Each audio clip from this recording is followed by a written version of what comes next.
Welcome friends. आज के इस ब्लॉग में मैं आपको बताने वाला हूँ रूसी इतिहास के बारे में। फ्रेंड्स, आपको ये जानकर बहुत ताज्जुब होगा कि रूसी इतिहास में एक दौर ऐसा भी आया जब सारे किसानों ने मिलकर एक साथ खेती की और सरकार ने जो कुछ पैदा हुआ वो उन लोगों के बीच बांट दिया।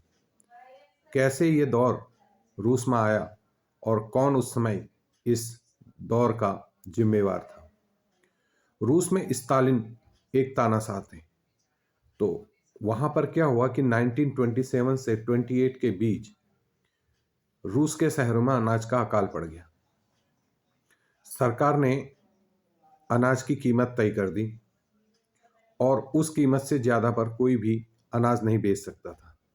लेकिन कम कीमत पर अनाज बेचने के लिए किसान तैयार नहीं थे। लेनिन के बाद जो रूस की कमान संभालने वाले थे वो थे स्टालिन। तो स्टालिन ने बहुत स्ट्रिक्ट कदम उठाए। उन्होंने क्या किया, अमीर किसान और व्यापारियों से कीमत बढ़ने की उम्मीद पर किस अनाज न बेचने का आरोप लगाया।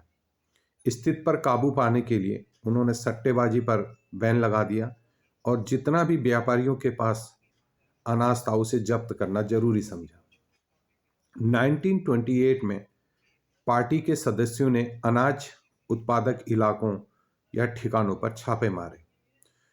रूस में बच्चों, जो संपन्न किसान हैं उन्हें कुलक कहा जाता है। जब इसके बाद भी अनाज की कमी बनी रही तो एक नया तरीका निकाला। उन्होंने कहा खेतों का सामूहिकरण कर दिया जाए, कलेक्टिविज्म।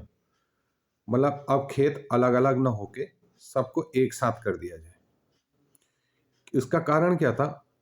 उन्होंने देखा कि खेत बहुत छोटे हैं। 1917 के बाद जमीन किसानों को सौंप दी गई थी, इसलिए ज्यादातर किसानों के पास छोटे खेत थे। तो उन खेतों को एक बड़े खेत के रूप में विकसित करने और उस पर मशीन से खेती करके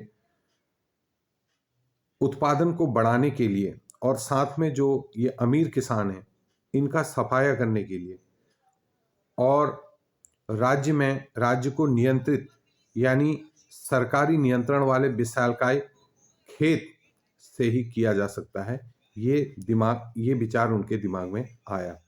तो इसके बाद स्टालिन ने कलेक्टिविज्म प्रोग्राम शुरू कर दिया। 1929 से पार्टी के सभी किसानों को सामूहिक खेत, जिनको कॉलखोज में काम करने का आदेश जारी कर दिया। ज्यादातर जमीन और साजो सामान सामूहिक खेतों के स्वामित्व में सौंप दिए गए। सभी किसान सामूहिक खेतों पर काम करते थे और कॉलखोज के मुनाफे को सभी किसानों के बीच बांट दिया जाता था। इस फैसले से गुस्साए किसानों ने सरकार का विरोध किया और अपने जानवर खत्म कर दिए।